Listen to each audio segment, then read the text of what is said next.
Hello friends, welcome to happy smile cooking. आज की हमारी रेसिपी है अगवानी रोट। और ये रोट हमारे बहुत आसान रेसिपी से बनेंगे और इसमें हम ईस्ट का इस्तेमाल नहीं करेंगे। एक मैंने बाउल ले लिया है और इसमें 1 कप मैंने मैदा डाल दिया है और ये मैदा मैंने 2 कप पहले ही छान के रख लिया है। 1 कप मैंने डाल दिया बाउल में और दूसरा मैं इसमें डाल रही हूँ। तमाम चीज़ें मेजरिंग कप से ली हैं और देखें कितनी आसान रेसिपी है, आप आसानी के साथ इसको बना सकते हैं। ये अगवानी रोट नॉर्मली नाश्ते में भी खाए जाते हैं और अगर आप चाय के साथ शाम को भी खा सकते हैं। बहुत ही मज़े के लगते हैं ये। और ये मैंने मैदा ले लिया है, 2 कप मैदा ले लिया है इसमें। ये डाल दिया है मैंने एक बाउल में और इसमें 1 चाय का चमचा, ज़्यादा भर के नहीं लेना है, बेकिंग पाउडर वो शामिल कर दिया है। इसके बाद इसमें 1/4 कप चीनी है, ये पिसी हुई चीनी डाल रही हूँ। आप दानेदार भी डाल सकते हैं, कोई ऐसा इशू नहीं है। और आधा कप से थोड़ा कम हमारे पास कुकिंग ऑयल है, ये इसमें शामिल करेंगे।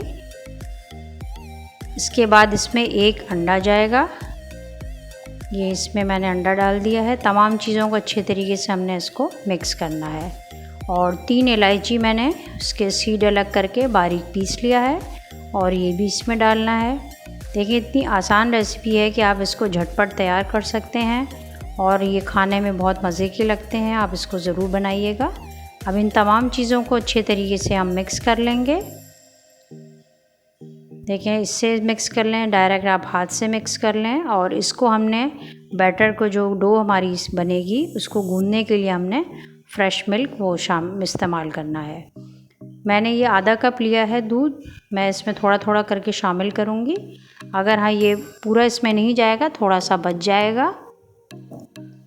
और इसको अच्छे तरीके से मिक्स कर लेना है और इसको मिक्स करके डो हमारी तैयार हो जाएगी तो हमने इसको 5-10 मिनट के लिए कवर करके इसको रेस्ट देना है ताकि डो अच्छे तरीके से सेट हो सके। इसको अच्छे तरीके से हमने मिक्स करना है। देखें ये बहुत ही आसान रेसिपी है, आप इसको ज़रूर बनाइएगा। और आपको हमारी रेसिपीज़ पसंद आ रही होंगी यकीनन। आप कमेंट बॉक्स में बताइए आपको कैसी लग रही हैं हमारी रेसिपीज़ और आप लोग बना रहे होंगे ये रेसिपीज़।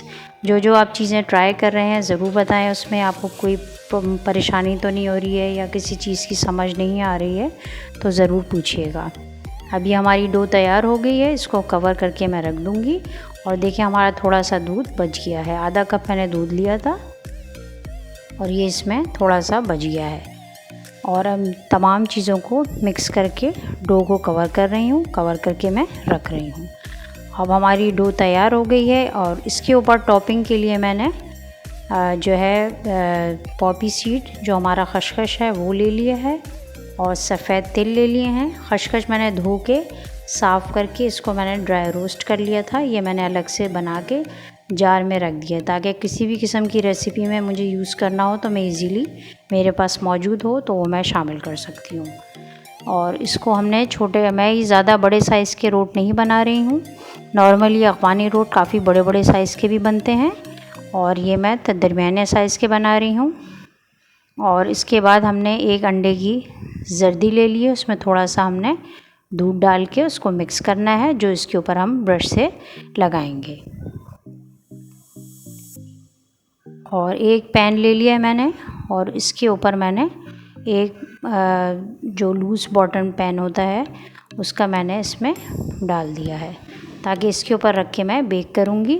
और ये बेकिंग विदाउट अवन है, ये मैं चूल्हे पे बनाऊँगी, इसलिए हर कोई इसको आसानी के साथ बना सकता है। इसके लिए कोई टेंशन नहीं है कि अवन होगा तो ही ज़रूरी बनेगी, आप इसको इजीली बना सकते हैं। ये देखें जर्दी में मैंने थोड़ा सा दूध डाल दिया है, इसको मिक्स करके हमने इसके ऊपर ब्रश करना है। ब्रश करके इसके ऊपर हम खसखस और सफ़ेद तिल डालेंगे। अगर आपके पास काले तिल हैं तो वो भी आप डाल सकते हैं, इससे बहुत अच्छा इसका नज़र आएगा, आपको बहुत अच्छा सा लगेगा, ब्लैक कलर की सीड नज़र आएंगे। मेरे पास सफ़ेद तिल है और खसखस, ये मैं इसके ऊपर डाल रही हूँ। और ये ज़्यादा देर टाइम इसकी बेकिंग की नहीं है, ये 15 से 20 मिनट में रेडी हो जाते हैं। अगर आप ओवन में बनाएंगे 180 डिग्री पर आपके इजीली तैयार हो जाएंगे। और बहुत मोटा नहीं बेलना है, दरमियाना बेलना है इनको। और मेरे छोटे साइज़ के मैंने बनाए, इसलिए ये ज़्यादा मुझे बेलने की ज़रूरत नहीं पड़ी, हाथ से ही मैंने बना लिया है। अगर आप इससे बड़े साइज़ के बनाएंगे तो थोड़ा सा उसको बेल लें मोटा, और उसके बाद इन तमाम चीज़ों को टॉपिंग करके आपने रखना है। अब ये मैंने देगचे में स्टैंड रख लिया था और इसको पहले से मैंने प्री हीट कर लिया है, गरम कर लिया है, और ये मैंने इसके अंदर रख दिया है, आप देख सकते हैं। और इसको मैंने कवर कर दिया। इसके ऊपर मैं कपड़ा भी ढक दूंगी ताकि स्टीम बिल्कुल बाहर ना आए और अच्छे तरीके से ये पक जाए। ये देखें हमारा ये तैयार हो गया है रोट, और इसका कलर भी देखें कितना अच्छा आया है। अभी थोड़ा सा ही गर्म है, मगर मैं आपको दिखा रही हूँ, देखें जला भी नहीं है और बिल्कुल अच्छे तरीके से तैयार हो गया है। अब आप इसको देख सकते हैं, ऊपर से इसका जो है बिल्कुल क्रिस्पी सा क्रस्ट बना है और अंदर ये सॉफ्ट है, और टेस्ट में बहुत अच्छा है क्योंकि इसमें चीनी का इस्तेमाल भी बहुत कम है, तो आप इजीली इसको आराम से बना सकते हैं और हर कोई खा सकता है। ज़्यादा मिठास भी नहीं है। आप इस रेसिपी को ज़रूर ट्राई कीजिएगा, आपको पसंद आएगी। हमारे चैनल को लाइक करना, सब्सक्राइब करना ना भूलिएगा, ज़रूर बताइएगा।